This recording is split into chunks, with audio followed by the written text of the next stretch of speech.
So welcome everybody to the session. So today the last class before midterm exam, and today we'll go for reviewing the syllabus at first. Then if you have any problem, we'll discuss on that issues. So first of all, I'm showing here the syllabus for midterm. All the topics already covered or going to be covered. So topics are there. So it is better you write it down. সবাই লিখে নেন, সেটাই ভালো হবে। এগুলি সবই আমাদের পড়া হয়েছে, তারপরও এগুলি নিয়ে যদি কোনো কোশ্চেন থাকে, বুঝতে সমস্যা থাকে, সেগুলি হয়তো আবার আমরা আলাপ করতে পারবো, ডিসকাশন করতে পারবো।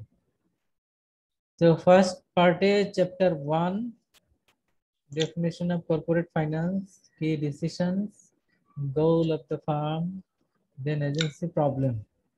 এটি চ্যাপ্টার 1 এর টপিকগুলি আমরা অলরেডি পড়েছি। এটি চ্যাপ্টার 2 এর মধ্যে আছে ফাইন্যান্সিয়াল স্টেটমেন্টস।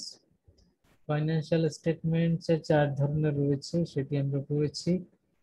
দেন লিকুইডিটি, এগুলি সব ডেফিনিশন। লিকুইডিটি কাকে বলে, debt equity, value and cost, এগুলি সম্পর্কে আইডিয়া নিতে হবে। এগুলি বলতে কি বোঝায় এতটুকু আমাদের ধারণা থাকতে হবে। এন্ড ইন চ্যাপ্টার 3, থার্ড চ্যাপ্টারের মধ্যে আমাদের যে টপিকগুলি অলরেডি পড়েছি, ফাইন্যান্সিয়াল স্টেটমেন্ট অ্যানালাইসিস বলতে কি বোঝায়, অর্থাৎ definition. Common size balance sheet, এটি কি। দেন ইম্পর্টেন্ট রেশিওস, ইম্পর্টেন্ট রেশিওর মধ্যে আমরা কয়েকটি রেশিও আইডেন্টিফাই করে দিয়েছিলাম, 7-8টি রেশিও বলে দিয়েছিলাম। এগুলি সবাই করবেন এবং মনে রাখতে হবে। সেই ইম্পর্টেন্ট রেশিওগুলি সবাই বইয়ে থেকে পড়বেন ফর্মুলা সহ। দেন ডোপন্ট অ্যানালাইসিস, এটি আমরা গত ক্লাসে পড়েছিলাম। Internal growth rate, sustainable growth rate, এটিও গত ক্লাসে আমরা আলাপ করেছি।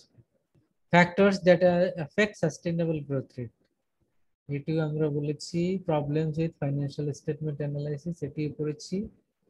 ইএফএন বলতে এক্সটার্নাল ফাইন্যান্সিং নিডেড, এ নিয়ে হয়তো খুব বেশি আলাপ হয়নি। ইএফএনটা কি, এটি হয়তো আজকে আমরা একটু কথা বলবো। আর বাকি সবই মোটামুটি আমাদের শেষ হয়েছে গত ক্লাস পর্যন্ত। এটি হলো 3টি চ্যাপ্টারের summary, or the topics already we finished in 3 chapters. So at first আপনাদেরকে বলতে চাই যে যদি এগুলি নিয়ে কোনো সমস্যা থাকে বুঝতে, ভাই এগুলি তো বেশিরভাগই ডেফিনিশন টাইপের, না বুঝেন কোনো প্রশ্ন থাকে সেগুলি আপনারা বলতে পারেন, সেগুলি আমরা আলাপ করব। আর তারপরে ইএফএন নিয়ে কথা বলবো। তো আপনারা তো দেখছেন অলরেডি এখানে কি কি টপিক আমরা এখানে শেয়ার করেছি, এগুলি সবাই লিখে রাখেন যাতে করে আপনি এই টপিকগুলির উপরে প্রিপারেশন নিতে পারেন। আর যদি কোনোটা বুঝতে সমস্যা হয় সেক্ষেত্রে you can make your question. শুনতে পাচ্ছেন কি সবাই? জি স্যার, শোনা যাচ্ছে। স্যার শোনা যাচ্ছে স্যার। ওকে, তাহলে সিলেবাস কি পেয়েছেন, যে টপিকগুলি এখানে শো করলাম?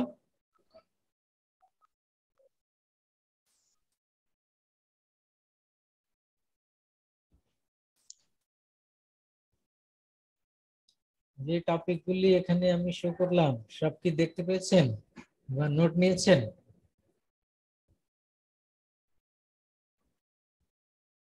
এখানে আপ টু 15, টোটাল 15টি টপিক এখানে দেয়া হয়েছে ফর মিড টার্ম। এগুলির উপরে আপনি যদি ভালো করে প্রিপারেশন নেন সেক্ষেত্রে আমরা যে কোশ্চেনগুলি করব ভাইভাতে আপনি সঠিকভাবেই বলতে পারবেন আশা করা যায়, এবং সেই অনুযায়ী মার্কিং হবে, will get a good grade. তো যদি এগুলি বুঝতে কোনো সমস্যা থাকে you can raise your question, আপনি নির্দ্বিধায় বলতে পারেন।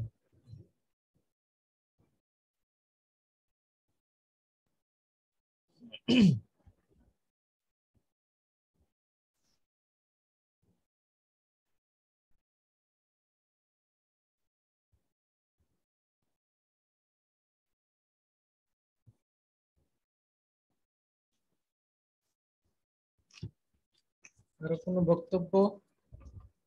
কোশ্চেন কমেন্ট নাই?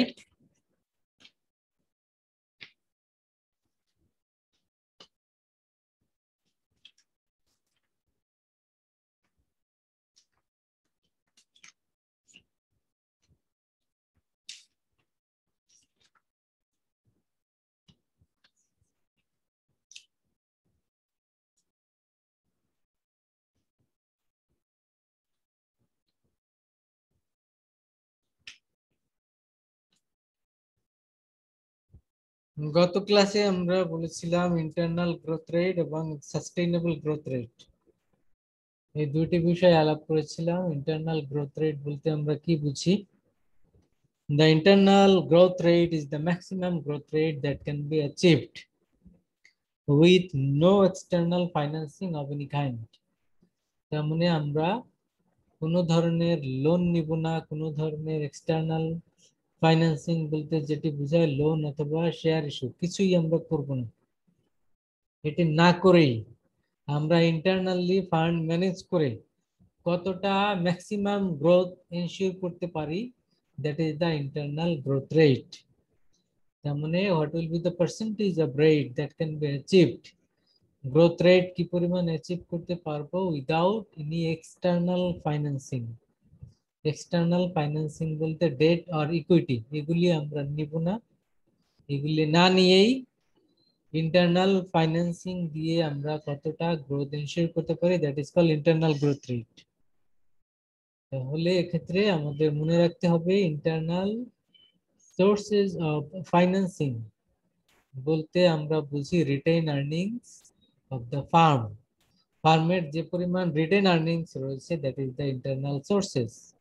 এই ফান্ড দিয়ে আমরা ফার্মের গ্রোথ কতটা এনশিওর করতে পারি, that is the internal growth rate. Then we talked about the sustainable growth rate. Sustainable growth rate এক্ষেত্রে আমরা কি বলেছিলাম? The maximum growth rate that can be achieved with no external equity financing. তার মানে আমরা share issue করব না, কিন্তু আমরা লোন নিতে পারি, কিন্তু লোন আবার যথেচ্ছ অ্যাজ এ ইউই সেরকম নেওয়া যাবে না, একটা লিমিটের মধ্যে নিতে হবে যাতে করে ডেট ইকুইটি রেশিও চেঞ্জ না হয়। এই কারণে আমরা বলেছিলাম while maintaining a constant debt equity ratio, constant debt equity ratio থাকবে, শেয়ার ইস্যু করব না, কিন্তু লোন নিতে পারি। এই লোন নিয়ে আমরা যতটা ম্যাক্সিমাম গ্রোথ রেট অ্যাচিভ করা যায় সেটি হলো সাস্টেইনেবল গ্রোথ রেট। তো এই হলো দুটি গ্রোথ রেটের মধ্যে ডিফারেন্স, ইন্টারনাল গ্রোথ রেট এবং সাস্টেইনেবল গ্রোথ রেট। এটি বের করার জন্য দুটি ফর্মুলা রয়েছে, বই আছে সামনে দেখেন, table 3.16, internal growth rate equal to ROA into B divided by 1 minus ROA into B। এই যে ফর্মুলাটি রয়েছে, এই ফর্মুলা দিয়ে আমরা বের করতে পারি ইন্টারনাল গ্রোথ রেট। এখানে বি বলতে আমরা কি বুঝি? বি বলতে আমরা বুঝি রিটেনশন বা ফ্লো ব্যাক রেশিও। রিটেনশন রেশিওটা কি? রিটেনশন রেশিও হলো ডিভিডেন্ড যেটাই দেয়া হয় আর বাকি যেটি থাকে, যেটি থাকে সেটি হলো রিটেনশন। তার মানে মনে করেন আমরা টোটাল নেট প্রফিটের 60% ডিভিডেন্ড দিলাম, তাহলে আমাদের রিটেইন করলাম কত বা হোল্ড করলাম কত? 40%। যেহেতু 60% ডিভিডেন্ড দিলাম, তাহলে যেটি দিলাম না সেটি তো রিটেনশন, তাহলে রিটেনশন রেশিও কত? 40%। এই 40% এটাই হলো আমাদের ফ্লো ব্যাক রেশিও বা বি। সিম্বলিক্যালি এটাকে আমরা বি হিসেবে আইডেন্টিফাই করছি। তো এটি আমাদের মনে রাখতে হবে ফর্মুলার মধ্যে ROA into B divided by 1 minus ROA into B. এই ফর্মুলা দিয়ে আমরা ইন্টারনাল গ্রোথ রেট বের করতে পারবো। আর sustainable growth rate in the same way, এক্ষেত্রে আমরা ROE into B divided by 1 minus ROE into B, এই ফর্মুলা দিয়ে সাস্টেইনেবল গ্রোথ রেট বের করতে পারবো। এখানে বি দুইটা ফর্মুলার ক্ষেত্রে বি সেম, শুধু ডিফারেন্স হলো ইন্টারনাল গ্রোথ রেটের ক্ষেত্রে আর ও এ এটা ইউজ করব, সাস্টেইনেবল গ্রোথ রেট বের করার জন্য আর ও ই এটি বের করব, আমরা এটি ইউজ করব। এটা হলো ডিফারেন্স। আর বি দুটি ফর্মুলার মধ্যে রয়েছে, আর বি মানে তো আমরা আগেই বলেছি ইট ইজ দ্য রিটেনশন আর ফ্লো ব্যাক রেশিও। এটি মানে কি, আপনি যদি ডিভিডেন্ডের রেট জানেন তাহলে রিটেনশন রেশিও বলতে পারবেন। আমরা যদি অন্যভাবে বলি যে বি কিভাবে বের করব, আমরা ধরে নিলাম এবছরে প্রফিট হয়েছে কত, 10 লাখ টাকা। আচ্ছা, 10 লাখ টাকা প্রফিটের মধ্যে আমরা ডিভিডেন্ড দিয়েছি কত, দিয়েছি আমরা মনে করেন 6 লাখ টাকা। 6 লাখ টাকা ডিভিডেন্ড দিয়েছি 10 লাখ টাকা প্রফিটের মধ্যে। তাহলে বি কত হবে বলেন তো, কত পার্সেন্ট বা বি কত হবে, কে বলতে পারবেন? হুম, সবাই কি শুনছেন আমার কথা? জি স্যার, শুনছি স্যার। আচ্ছা, 10 লাখ টাকা হলো নেট প্রফিট, ডিভিডেন্ড দিয়েছি কত, 6 লাখ।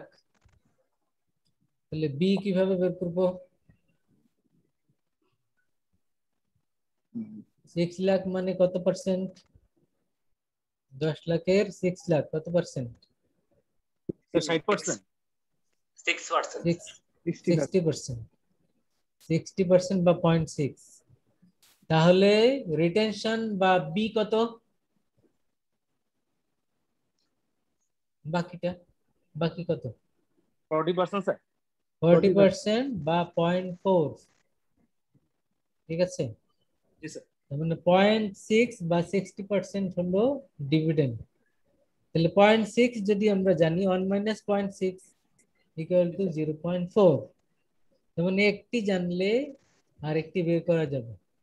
রিটেনশন জানলে ডিভিডেন্ড রেট বের করা যাবে, মানে ডিভিডেন্ড কতটুকু দেওয়া হচ্ছে, এটাকে বলে pay out ratio. Dividend payment করা হয় কতটুকু, এটা হলো পে আউট রেশিও। আর যেটি দেয়া হয় না সেটি হলো রিটেনশন রেশিও। তাহলে আমরা এই দুইটা রেশিওর যে কোনো একটি যদি আমরা জানি, বাকিটি 1 মাইনাস ওইটা দিয়ে আমরা বের করতে পারবো। Is it clear? জি স্যার। আর আর ও এ কিভাবে বের করে, এই ফর্মুলা আমাদের আগেই জানা আছে। আর ও ই এটি কিভাবে বের করে, ফর্মুলা আমাদের জানা আছে। R O A equal to কি, net income divided by total asset. R O A net income divided by total asset. R O E net income divided by total equity. এটা দিয়ে ডিভাইড করে আমরা কি করতে পারি, আমরা বের করতে পারি। কি বের করতে পারি বলেন? আর ও ই অথবা আর ও এ, এটা দিয়ে বের করলাম। এখন এটি আবার সাস্টেইনেবল গ্রোথ রেট অথবা internal growth rate internal growth rate আর সাস্টেইনেবল বসালে আমরা এই গ্রোথ রেটটা সহজেই পেয়ে যাব। আর ও ই এর আরেকটি ফর্মুলা আমরা শিখেছিলাম যেটিকে বলে ডুপন্ট ফর্মুলা। আর ও ই এর আরেকটি ফর্মুলা শিখেছিলাম গত ক্লাসে, সেটিকে বলেছিলাম ডুপন্ট ফর্মুলা। সেখানে আমরা দেখেছিলাম R O E equal to তিনটি ফ্যাক্টর, কি কি? Profit margin, total asset turnover, আর একটি হলো ইকুইটি মাল্টিপ্লায়ার বা ইএম। এই তিনটি ফ্যাক্টরকে মাল্টিপ্লাই করেও আমরা আর ও ই বের করতে পারি। Is it clear? জি স্যার। তো এখন ডুপন্ট কাকে বলে এটি শিখবেন। ডুপন্টের ফর্মুলা কি জিজ্ঞেস করলে যাতে বলতে পারেন। ইন্টারনাল গ্রোথ রেট কাকে বলে ডেফিনিশন শিখবেন, ফর্মুলাটি শিখবেন। সাস্টেইনেবল গ্রোথ রেট কাকে বলে ডেফিনিশন শিখবেন এবং ফর্মুলা শিখবেন।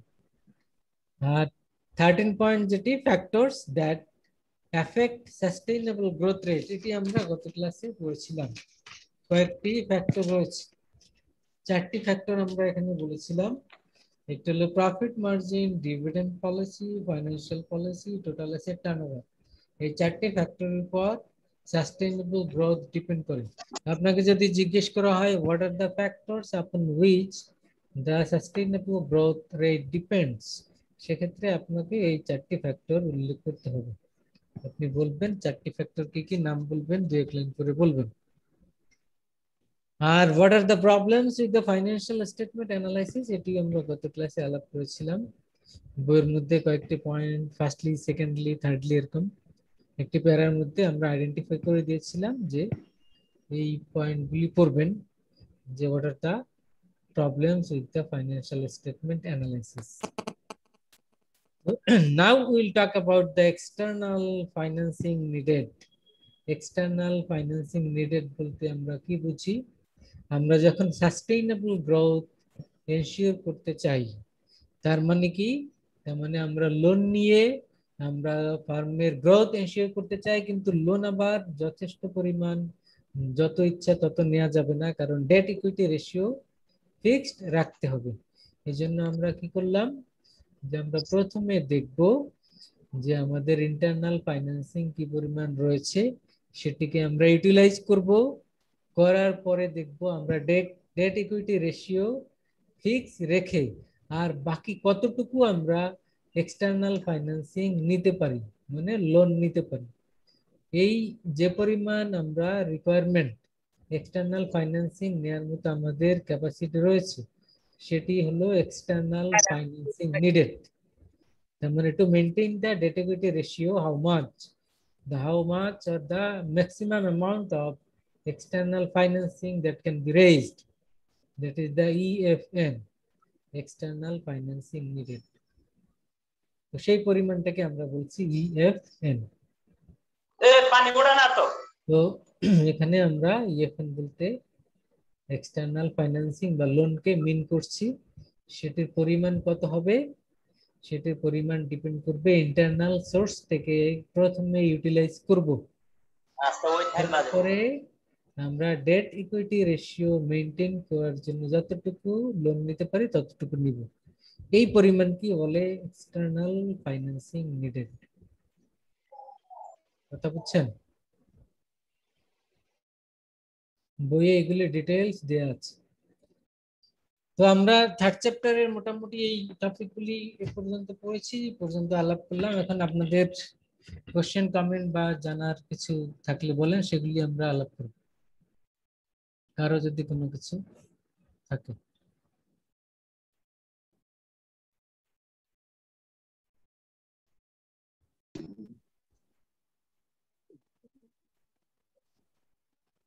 সবাই শুনতে পাচ্ছেন?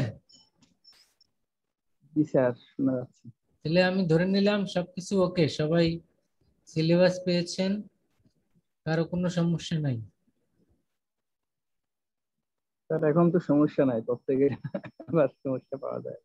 জি, তাহলে আপনারা মূলত মিড টার্মের জন্য কি করবেন, এই যে 15টি টপিক দিলাম, এই যে 15টি, এই সবগুলি ভালো করে শিখবেন। এগুলি ভালো করে যদি আপনি শিখেন, বলতে পারেন, তাহলে তো আপনি will get A plus.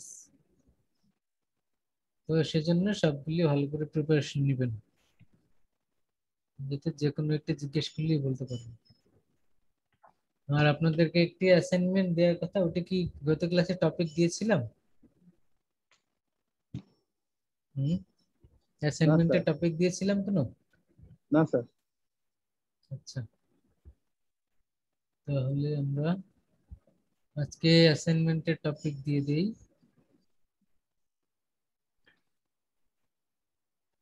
Sir গত ক্লাসের ভিডিও লিংকটা একটু কাইন্ডলি দিন।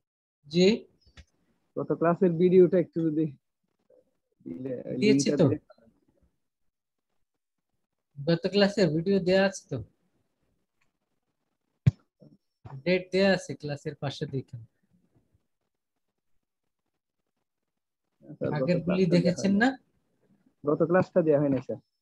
গত ক্লাসে দিয়েছি, ইউটিউবে আছে, এখানে আগেরটা যেখানে ছিল ওইখানেই আছে, পাশে ডেট দেখলেই বুঝবেন।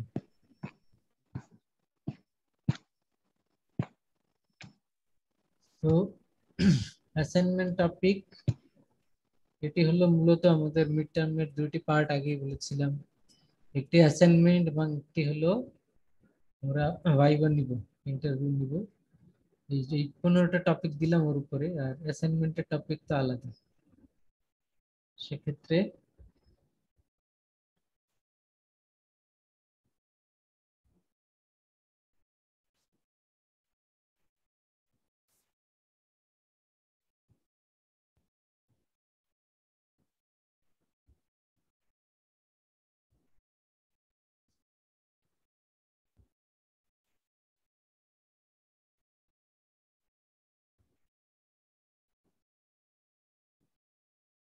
এখানে যে আমরা 15টা টপিক দিলাম, এই 15টা টপিক সবাই হাতে লিখবেন। হাতে লিখে তারপরে সেটি মেইল করবেন, এটাই অ্যাসাইনমেন্ট। সহজ টপিক দিলাম, এই 15টা টপিক মানে এই কোশ্চেনের আনসার, সহজ কথায় এই আনসার গুলি খাতায় লিখবেন, হাতে টাইপ করবেন না, হাতে লিখবেন। হাতে লিখে সেটি সবাই মেইল করবেন। ইমেইলের অ্যাড্রেসটা দিয়ে দিচ্ছি।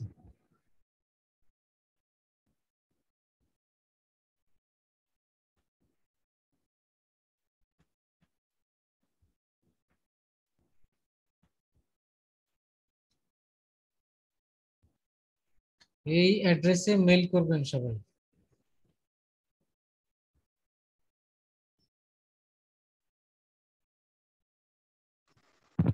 এবং আপনার মেইলের সাবজেক্ট উল্লেখ করবেন 3621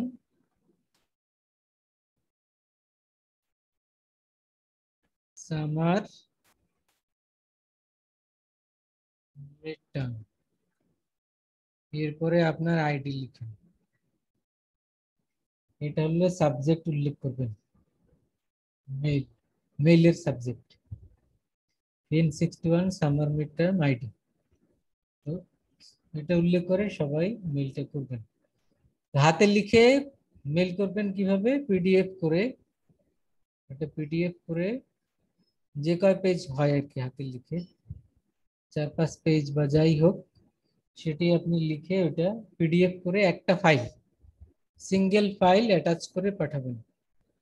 আবার এক এক পেজ আলাদা আলাদা ছবি তুলবেন না, তাহলে অনেকগুলি হয়ে যায়, এটা দেখতে ঝামেলা হয়। একটা ফাইল, একটা অ্যাটাচমেন্ট, এইভাবে পাঠাবেন। সবাই কি বুঝছেন আমার কথা? জি স্যার। জি স্যার অ্যাসাইনমেন্টের টপিকসটা কি বলে দিয়েছেন স্যার? আমার একটু নেট কানেকশনের প্রবলেম ছিল স্যার, সরি। জি জি বলে দিয়েছি।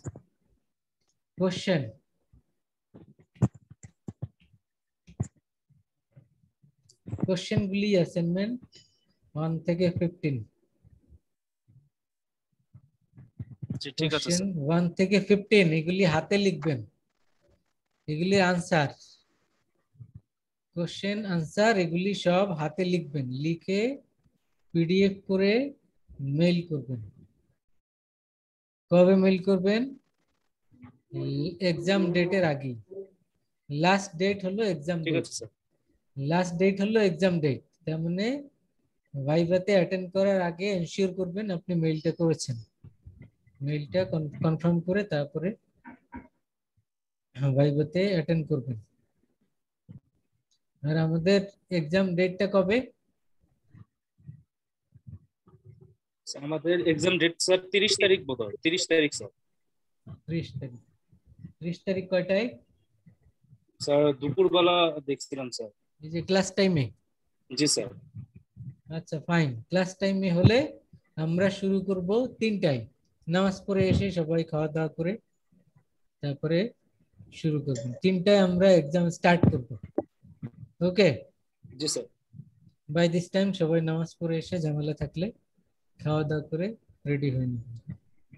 3টা থেকে আমরা শুরু করব।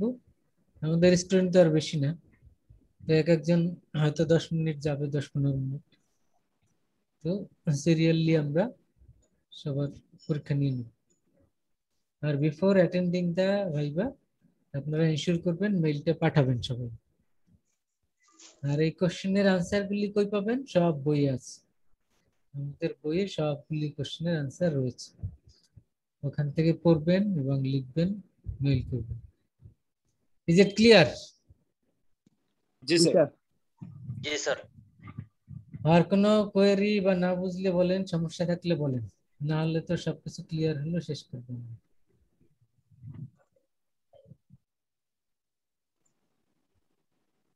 15টা কোশ্চেন নিয়েছেন না সবাই?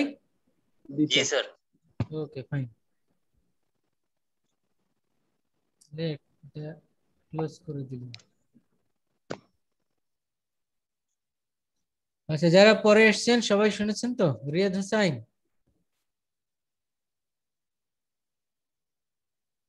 রিয়াদ হোসাইন শুনেছেন? আল হোসাইন, মোহাম্মদ আল হোসাইন শুনতে পাচ্ছেন? জি স্যার, মিউট যে খেয়াল করিনি আমি। ইয়েস স্যার বলতেছি। আচ্ছা ঠিক আছে, সমস্যা নাই। সিলেবাস পেয়েছেন তো না? জি স্যার। Okay fine. রিয়াদ হোসেনের শুনলো কিনা? রিয়াদ হোসেন রেসপন্স করছে না তো?